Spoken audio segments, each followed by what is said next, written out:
ఎందుకు పిన్ని? ఎందుకంటావేంటి? నిన్ను అమ్మా అని పిలిచే ఆ విశాలాక్షి ఇంటికి ఎందుకొచ్చిందో కానీ ఇంట్లో మనం ఆడుతున్న నాటకానికి తెరపడేలా చేసింది. గట్టిగా మాట్లాడకత్తయ్య. నా నోరే అంత. గుసగుసలు మాట్లాడితే మీ మావయ్యని కూడా గద్దిస్తాను. నేనే పొరపాటు చేశాను పిన్ని. కోమాలో నుండి బయటకు వచ్చినట్టు నటించాను, కానీ బామ్మని చూసి ఎవరు ఈవిడా అని ఒక్క మాట అడిగితే బావుణ్ణు.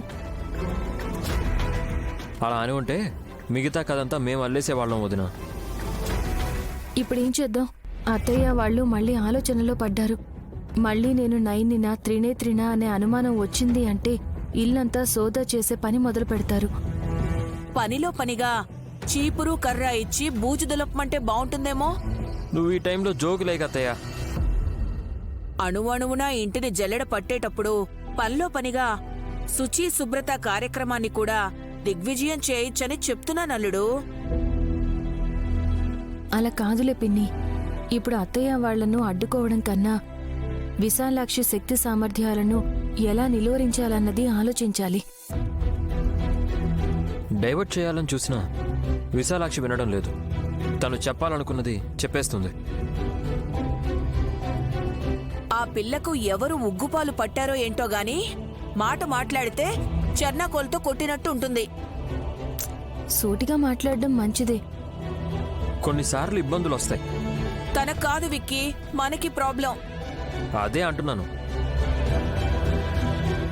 మనల్ని ఇరకాటంలో పడేయడమే కాకుండా తిలోత్తమత్తయ్య జోలికి కూడా వెళ్తుంది. వదిన ఈగో దెబ్బతింటే దాడి చేస్తుందని విశాలాక్షికేం తెలుసు పాపం. తర్వాత ఏం జరుగుతుందో ఏంటో.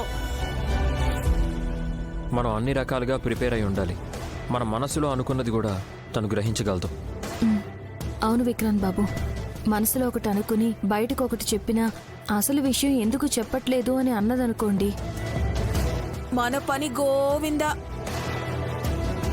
ముందైతే సుమనికి నచ్చ చెప్పండి. తనే లేనిపోని అనుమానాలతో అత్తయ్య బావగారి మనసుల్లో విషబీజం నాటుతుంది. నేను డీల్ చేస్తాను.